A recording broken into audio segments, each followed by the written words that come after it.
So chapter 9, question 9 says solve each system of equations below if possible. If not possible, explain what having no solution tells you about the graphs of the equation. Write each solution in the form x, y. Show all your work. So on this first one, I notice that they're both in slope-intercept form. And I also notice that they have identical slopes. So I'm thinking these are parallel lines and they have different y-intercepts, so they're not going to intersect. And the reason why they're not going to intersect is because they're two parallel lines with different slopes, right? They're not the same line, they're two parallel lines, and they'll never intersect. I can demonstrate this algebraically also. I'm going to choose to multiply this second equation through by -1. I'll rewrite the top equation. It's y equals -1/3 x plus 7. And then this other equation becomes the opposite of y equals a +1/3 x and then plus 2. So I have equal things. I'm going to add these equal things. When I do that, I get a 9 here, 1/3 x, -1/3 x, and +1/3 x is a 0. So I've got plus and the 0. And then on the other side of the equation, I have y equals y minus y, which is also 0.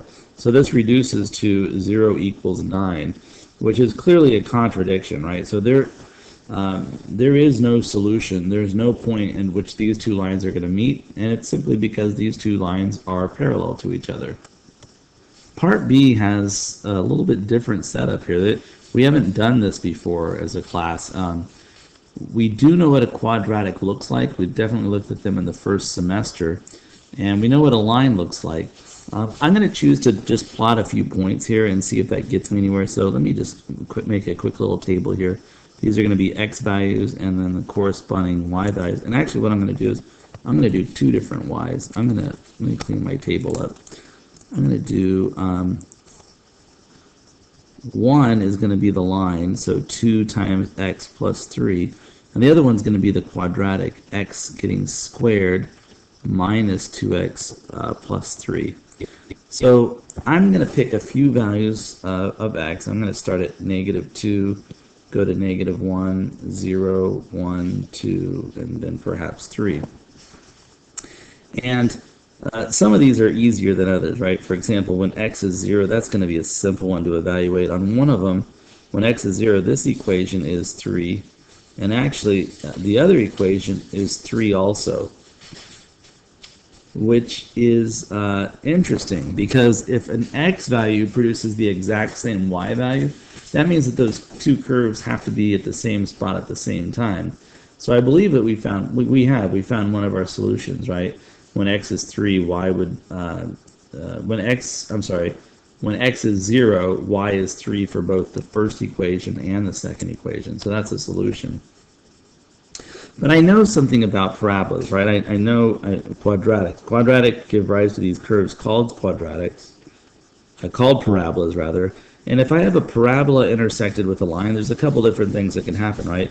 It could be the case that there's no intersection, right? They don't meet anywhere. It could also be the case that they meet exactly at one point, right? Just maybe right there. So there could be one answer. But it's also possible with a parabola and a line that there could be two solutions, one here and another one somewhere else. So I'm not going to just stop at this one point. I want to plug in a few more and see if I can find the second solution.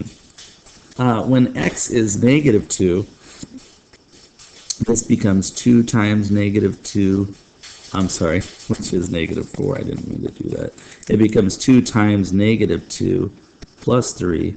-4 plus 3 is equal to a -1. And when I'm at -1, let's see, that's -2 plus 3. -2 plus 3 is equal to +1. And if I plug a 1 into that, 2 plus 3 is 5. So I've got 1, -1, a 3 here, a 5. If I plug in 2, that's 4 plus 3, which is 7. And finally, if I plug in a 3, 6 plus 3 is 9. So I can see quite a few of the values for that linear function, pretty easy to get. The quadratic, probably I'll have to slow down a little bit, but if I plug in -2, that's -2 that's going to get squared. and then I'm going to subtract 2 times negative 2, and then I'm going to add 3 to that.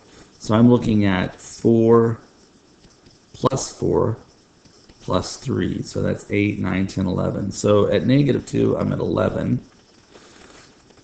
If I plug in negative 1, that becomes negative 1 squared, which is positive 1. And then I have a negative 2 times a negative 1, which is a positive 2. And then I have a plus 3. So I'm looking at 3 plus 3, which is the number 6. If I plug in 1, this becomes 1 minus 2 plus 3. 1 minus 2 is negative 1. Negative 1 plus 3 is negative 1 plus 3 is 2. And, you know, we can go on like this all night, but I haven't easily found another value yet, and I can keep going. But, you know what, rather than just keep going, I think I want to try and take a look at this. So let me flip to GeoGebra real quickly. I'm going to pause the video, and I'll just set up a graph of this. Okay, so I went ahead and graphed both functions in GeoGebra so I could take a look at it, and I'll pull this up so you can see it. So what we have here is, you know, as we suspected, it's a parabola and a line intersecting, and there are 2 intersections in this case. We definitely found the first one, right? We know that when x equals 0, y was 3. So one of our solutions is 0, 3. That is a point that is on both of the lines. It makes both lines true. The other point that we have is it appears to be right here, right when x is 4, it appears that y would equal, it looks like maybe 11. So that's just me kind of sketching it, but now that I see that, I'm definitely going to plug that point in into my table and verify that I get the same thing. So if I plug in 4, you can see I was getting close, 2 times 4 is 8, 8 plus 3 is 11. And if this is what I think it is, if I plug in 4 into the second curve, I should get 11 also. So I'll go ahead and plug in 4, so that's going to be 4, and I'm going to square that. And then I'm going to subtract 2 times 4, so minus 2 times 4, and then I'm going to add 3. So again, all I'm doing is I'm just taking this function, and I'm carefully replacing the value of x with the value I'm substituting in. This simplifies to 16 minus 8 plus 3, or a positive 8 plus 3, and 8 plus 3 is 11. So I found my second solution. It's exactly where I kind of suspected it was. It's here, and it is at x is 4 and y is 11 for both curves. So that's a great problem. I'm really glad that we got to look at that and see what it looks like when we intersect a line and a parabola.